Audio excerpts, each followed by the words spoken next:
Hello friends, स्वागत है आपका आपके अपने यूट्यूब चैनल जीएस बाय प्रशांत में। और मैं प्रशांत चौबे आप सभी का स्वागत करता हूं।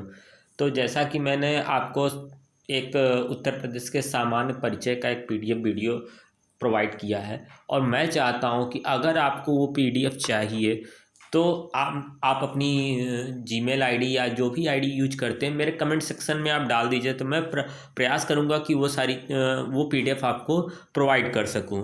तो चलिए शुरू करते हैं। ऐतिहासिक परिदृश्य यानी उत्तर प्रदेश का इतिहास क्या था, क्योंकि थोड़ा सा अपने राज्य के बारे में भी जानना चाहिए कि उत्तर प्रदेश का सामान्य इतिहास क्या रहा है, प्राचीन काल में, मध्यकाल में, या जो आधुनिक काल रहा उसके भी इतिहास में। तो वो छोटी छोटी चीज़ें हम देखेंगे ऐतिहासिक परिदृश्य के रूप में, और उत्तर प्रदेश का इतिहास जानेंगे।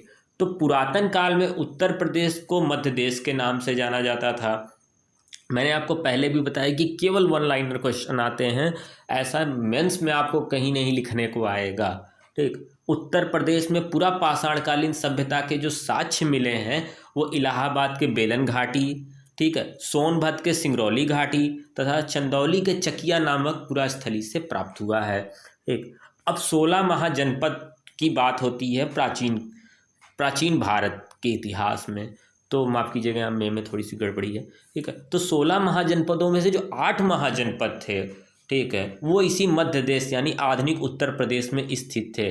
कुरु, पांचाल, काशी, कोसल, सूरसेन, चेदी, वत्स और मल्ल। ठीक है, अब देखिए कोसल कहाँ था महाजनपद। अवध का जो क्षेत्र है ये कोसल का क्षेत्र होता था। कुरु महाजनपद जो था वो मेरठ से दिल्ली तक फैला हुआ था। पांचाल महाजनपद बरेली, ठीक है, बदायूं और फर्रुखाबाद का जो क्षेत्र था वो यहाँ स्थित था। काशी महाजनपद आप जानते हैं कि वाराणसी में था। वत्स महाजनपद आप जानते ही हैं कि इलाहाबाद के समीपवर्ती जो कौशाम्बी वाला क्षेत्र है यहाँ पर स्थित था। और सूरसेन महाजनपद जो था वो मथुरा के समीपवर्ती क्षेत्र था तथा और मल्ल महाजनपद जो था वो देवरिया, गोरखपुर क्षेत्र, और राजधानी जो थी इसकी वो कुशीनगर थी तथा पावा थी यानी परलौना। और चेदी महाजनपद की जो राजधानी थी वो शक्तिमती थी यानी बांदा के जो समीप थी। चलिए अब आ जाते हैं थोड़ा सा और आगे इतिहास में कि दूसरी तीसरी शताब्दी में कौशाम्बी जो थी वो मगहों की राजधानी थी। ठीक है, और इस काल में कौशाम्बी ने राजनीतिक एवं आर्थिक रूप से इतिहास में एक बड़ा ही महत्वपूर्ण स्थान प्राप्त किया है। अर्धनगरीय स्थल कहा जाता है, अर्धनगरीय स्थल भी कहा जाता है इसको। कुशीनगर में 483 ईसा पूर्व में गौतम बुद्ध को महापरिनिर्वाण प्राप्त हुआ है। मतलब उन्होंने निर्वाण को प्राप्त किया, मतलब जीवन को समाप्त किया अपने यहीं पर। ठीक है, गौतम बुद्ध का जो अधिकांश समय सन्यासी का जीवन जो था वो उत्तर प्रदेश में ही व्यतीत होता है, और इसी कारण उत्तर प्रदेश को बौद्ध धर्म का पालना भी कहा जाता है। ठीक है, अब अयोध्या का प्राचीन नाम क्या है तो अयोध्या है। ठीक है, मध्यकाल में 831 ईस्वी में महोबा में चंदेलों ने अपनी राजधानी स्थापित की थी। और चंदेलों का जो राज्य था जजाक भुक्ति, यानी जो बुंदेलखंड का जो प्राचीन नाम है ना उसको जजाक भुक्ति के भी नाम से वो प्रसिद्ध है। ठीक है, आगे जाएंगे तो फिर काफ़ी सारे बुंदेलखंड में अच्छी अच्छी चीज़ें आपको स्थापत्य कला से भी जुड़ी मिलेंगी। अब आ जाते हैं थोड़ा सा मध्यकाल में। ठीक है, तो आगरा की जो स्थापना थी वो सिकंदर लोदी ने 1504 में की थी।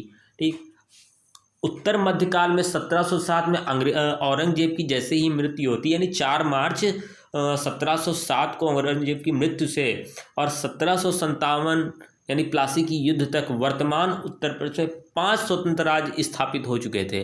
कौन कौन से थे? बरेली, मेरठ, उत्तर नाबिब खान नामक एक पठान नेता का राज्य था ये पूरा। ठीक, अब दोआब क्षेत्र में जो था वो रुहेलों के अंतर्गत आता था तुरुहेल खंड राज। फर्रुखाबाद के वंगस पठानों के अंतर्गत आ गया था, मध्य दोआब का राज्य स्थापित हो गया था। अवध एवं पूर्वी उत्तर प्रदेश के जिलों पर अवध के नवाब का शासन था तथा बुंदेलखंड के क्षेत्रों पर मराठा राज्य स्थापित था। अब आ जाते हैं थोड़ा सा 1857 में।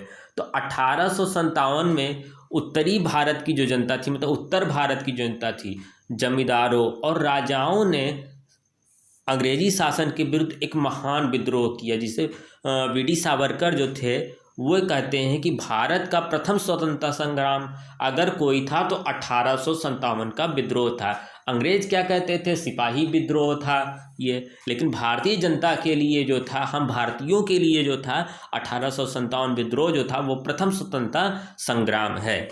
बस कलकत्ता के निकट आप जानते हैं स्थित एक था बैरकपुर छावनी था, और वहीं के 34वीं जो थे एक मतलब नेटिव इन्फेंट्री के सिपाही थे, ठीक, मंगल पांडे जी। तो उत्तर प्रदेश के वो बलिया के निवासी थे, और 21 मार्च 1857 में इन्होंने खुला विद्रोह कर दिया था और लेफ्टिनेंट हेनरी बाग को गोली मार दी थी।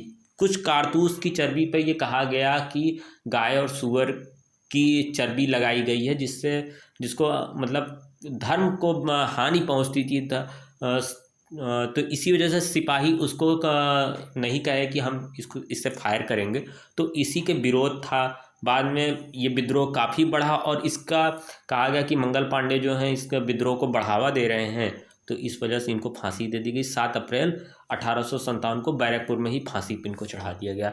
और आधुनिक इतिहास के संदर्भ में 19वीं शताब्दी के उत्तरार्ध में अगर आए तो बनारस के में भारतेंदु हरिश्चंद्र जो रहते हैं अपनी पत्रिका कवि वचन सुधा में स्वदेशी आंदोलन का उल्लेख करते हैं। 1905 में स्वदेशी आंदोलन होता है, और भारतीय राष्ट्रीय कांग्रेस की जो का अधिवेशन होता है वो बनारस में होता है 1905 में, और गोपाल कृष्ण गोखले उसकी अध्यक्षता करते हैं। स्वराज शब्द का प्रथम बार प्रयोग होता है यहाँ पर।